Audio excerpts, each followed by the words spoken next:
So I, 24 male, got kicked out of my parents' house at 17 because they found out I'm gay. It wasn't a surprising reaction, but it was very messy and left me in bad shape physically and emotionally. I stayed with a friend the first couple of nights and then turned to my older brother, then 25 male, now 32 male, for a place to stay until I turned 18 and could actually get my own place more easily.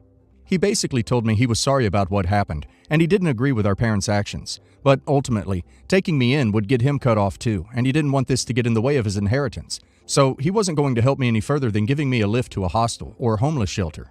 I told him to ram his crappy non-offer, and I would sort myself out. I've come a long way since then, and am finally doing okay. I'm not what anyone would consider rich by any means, but I'm comfortable enough. I have a long-term boyfriend now, and we own our flat, and I like my job. Until a few months ago, I hadn't spoken to any of my relatives in about 6 years. In July, my brother got in contact again, and he's not doing so well. His years-long gambling and drinking problems have finally caught up with him, and things had started to fall apart. Cut to now, and he's lost his job. His wife has left him, and he has also had a huge fallout with our parents. I don't know why, but I suspect it's over money. He came to me for help earlier this month, basically wanting a financial bailout so he could continue to live in his house and not have to downsize or anything.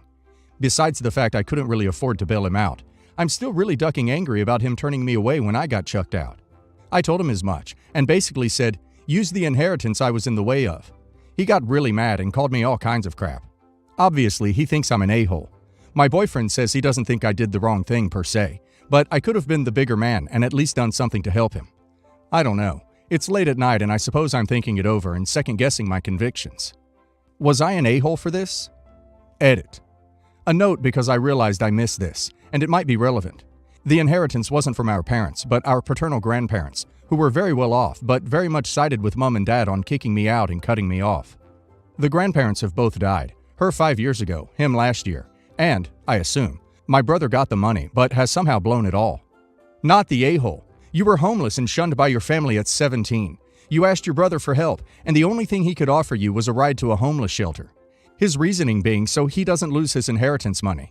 You owe him absolutely nothing after he turned a blind eye to you when you were in a very vulnerable position. He clearly showed he cared more about money than his brother. He can live with the consequences of his actions. Not the a-hole. He doesn't want real help. He doesn't want help with going to rehab, reconciling with his wife or anything. He wants someone to foot the bill for his lifestyle. What you wanted from him was literally a lifeline. It's entirely different. Also, he didn't even check on you to see you've made it. You were probably his last resort and plan X or Y. Let him sort his life out, just like he left a 17-year-old kid on the streets basically. Not the a-hole. You don't owe him anything, and I doubt he really expected much from you anyway. You were a last resort. It's funny that he lost the inheritance money gambling. He made a bet on which family was worth keeping and which was worth losing, and he lost that bet too. Your brother has a history of making very, very poor choices.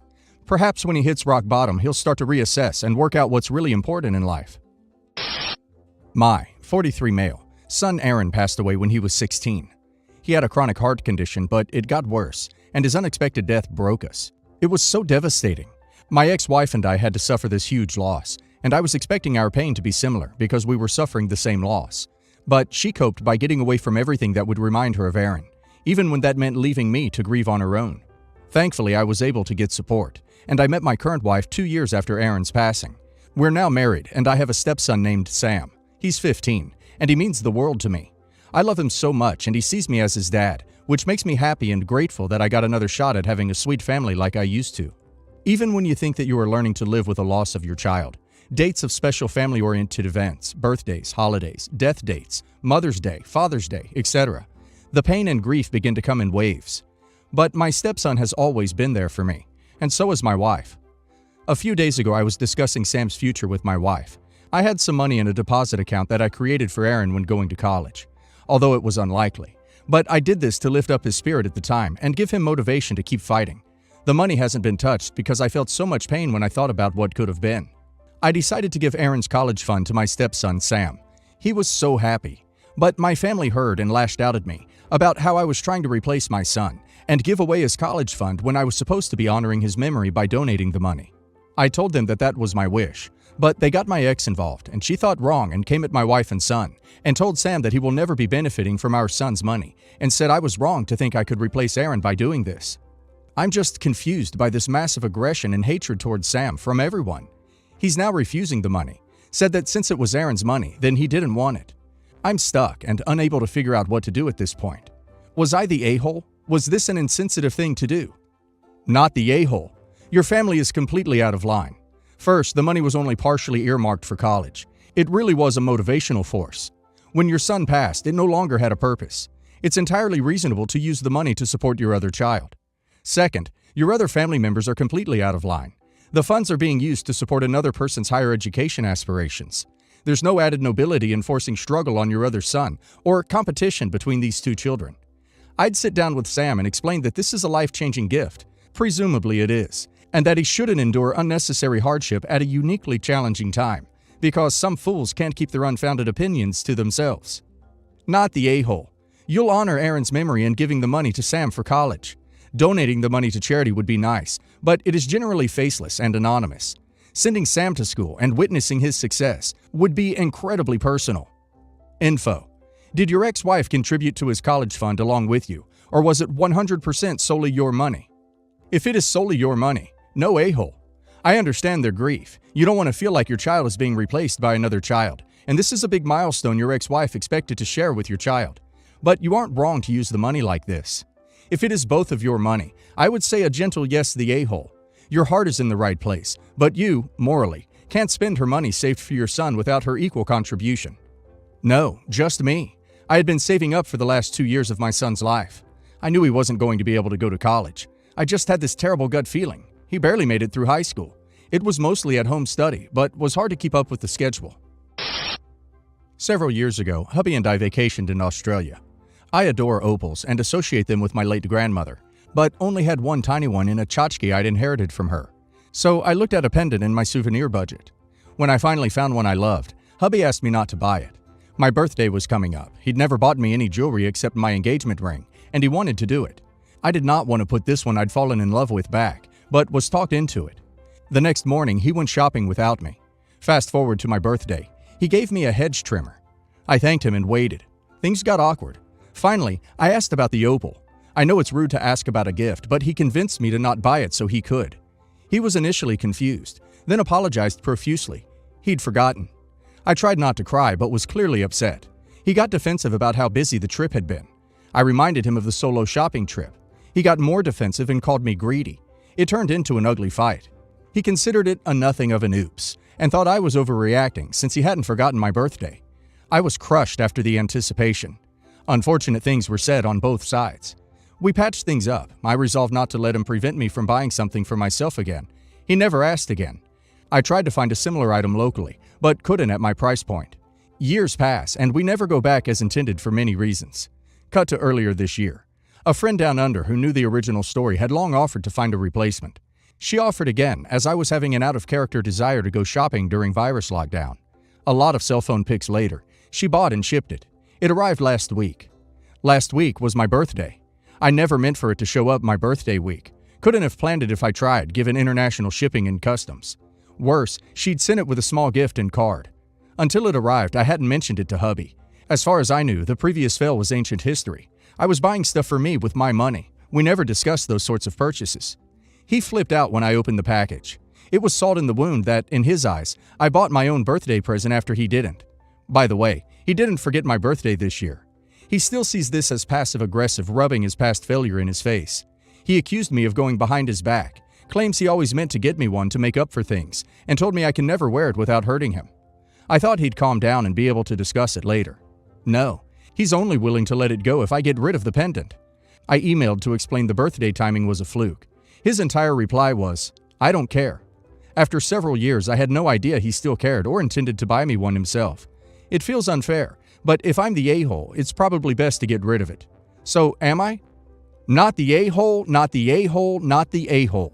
He knew how important it was to you, convinced you not to get it, then forgets about it. Years go by. He still hasn't gotten it. It's the classic case of, "I'll do it tomorrow." Tomorrow is never going to come. Tell him to kick rocks and get over it. If he was truly that concerned about it, he can get you a similar one and pay the higher price. But until then, I'd continue wearing it. It reminds you of a lost loved one, and he's kind of being a jerk about it. Don't let him gaslight you into not enjoying something you've wanted for years. Not the a-hole. His reaction is so disproportionate to the situation. He told you not to buy it because he was going to, then doesn't buy it, and then gets you hedge trimmers. Then you have a friend able to get you one similar, so you buy it because, hence, the trimmers. It's obviously not on his radar. I don't see the problem here other than your husband's reaction. I'm 32 male, married to Kayla, 36 female, and she has a son, 16 male. Drew overall is a good kid, plays sports and has good friends. I started dating Kayla when he was 10, and I was never asked to be a father figure. Drew has a dad. His dad doesn't really put in much effort, but he still does show up sometimes. Kayla made it clear she wasn't looking for a dad for her son, but whoever she ended up with would need to be respectful of Drew. I'm not into having kids, so this worked out. Me and Drew are cordial, but it's almost like an older cousin type relationship. His mom told me from the beginning that I wasn't ever to discipline Drew. My role was just to be there for serious issues. I'm an avid golfer, and my clubs are my baby. I golf 2 or 3 times a week. I keep my clubs in the basement and away from Drew and his friends. I come home last week and go to look for my clubs. They are gone. Called Kayla and Drew. Kayla said Drew was golfing with his friends. I asked if she said he could take my clubs. She said he didn't ask about clubs. I kept calling Drew. Well, he comes home the next morning. He said he borrowed them. I got pissed and said he should have told me first, which he apologized for. Then the bombshell. He lost them. Said he put them in the trunk of his car and spent the night at a friend's. In the morning, the clubs were gone. I blew a gasket. I called his friend's parents, the cops, and went to his friend's house to look for them. They are gone. I demanded to be repaid. The total cost of my bag, clubs, balls, and other stuff in my bag is over $3,000. Kayla said she would be punishing Drew, but that I should let the cost of the clubs go because we are family. I laughed because that isn't what she said when it comes to discipline or other issues. I should accept being out $3,000 for someone who isn't even my kid? I said I want actual money. Me and Kayla have split finances. So she is saying that if I'm demanding money, then it's like I'm asking her to fork over $3,000.